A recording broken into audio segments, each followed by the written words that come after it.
মাছের রাজা ইলিশ আর এই ইলিশ মাছ ক্রমেই লুপ্তপ্রায় হয়ে যাচ্ছে। ইলিশ মাছকে লুপ্ত হওয়া থেকে বাঁচাতে এগিয়ে এলো ব্যারাকপুর কেন্দ্রীয় অন্তর্দেশীয় মৎস্য গবেষণা কেন্দ্র। ইলিশ মাছ কখন ধরা উচিত, কোন ধরনের ইলিশ ধরলে ইলিশের প্রজাতি বিলুপ্ত হয়ে যাবে, সেই সমস্ত বিষয়ে প্রশিক্ষণ দিতে ব্যারাকপুর কেন্দ্রীয় অন্তর্দেশীয় মৎস্য গবেষণা কেন্দ্রে গঙ্গার তীরবর্তী জেলেদের নিয়ে অনুষ্ঠিত হলো ইলিশ সংরক্ষণ সচেতনতা শিবির। পশ্চিমবঙ্গ, উড়িষ্যা, যেটাকে আমরা ইলিশ বলি। তারপরে দেখতে পাচ্ছেন আপনার তিস্তা কেলে, যাকে আমরা খয়রা বলে।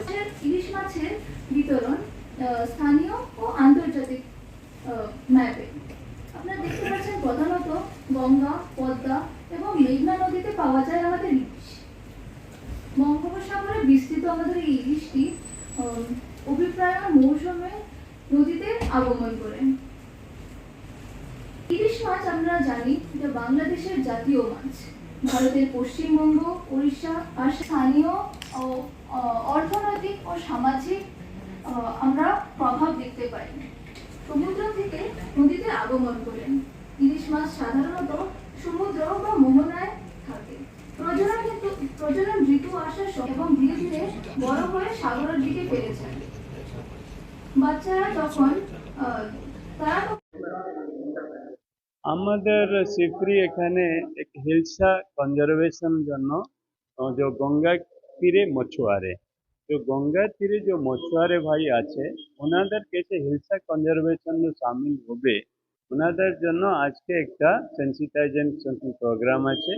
এখানে যে বারাকপুর থেকে তক কোলাঘাট তক যে মছুয়ারে ভাই আছে ওনাদের সবকে এখানে আমাদের আমন্ত্রিত করেছে।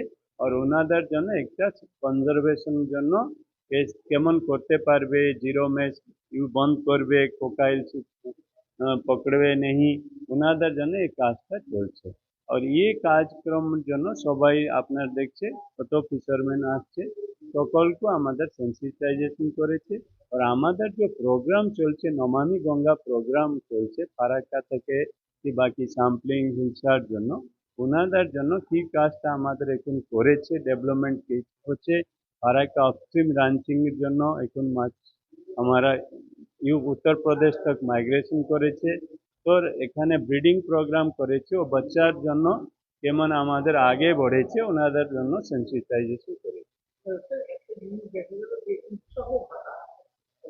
যারা জেলে আছে তাদেরকে দেওয়ার কথা বলা হচ্ছে, কিভাবে করা হচ্ছে এবং রাজ্য সরকার এবং কেন্দ্রীয় সরকার কিভাবে সেটাকে আমাদের পশ্চিমবঙ্গ সরকার মন্ত্রী থেকে কথা বলছিল যে হিলসার প্রোগ্রাম জন্য কোলাঘাটের যে প্রোগ্রামটা চলছে ওনাদের কাজ দেখাইছে জেসে পন্ড হিলসার কার্যক্রম এমন চলেছে। আমাদের কথা বলছে জেসে হিলসার সংরক্ষণ জন্য কেসে যৌথ উদ্যোগের জন্য কাজটা করতে পারবে। মন্ত্রী মহোদয় বহুত পজিটিভ ছিল। আমাদের যে কাজ এখন চলেছে ও কাজ যেন কেসে যৌথভাবে করতে পারবে ও সংবেদনা আছে, ও চিন্তা করেছে কেসে হতে পারবে।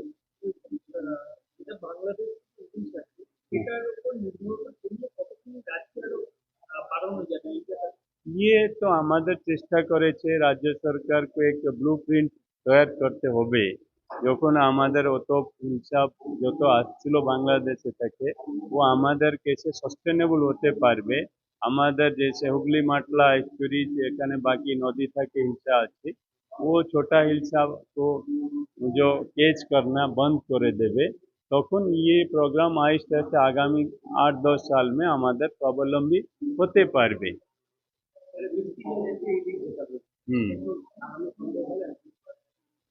আগামী 5-10 বছর সম্ভব হয়ে যাবে। আমাদের চেষ্টা করছে আগামী 5 বছর, लेकिन 10 বছর থাকে এখন চলবে তো এই কার্যক্রমটা সফল হয়ে যাবে।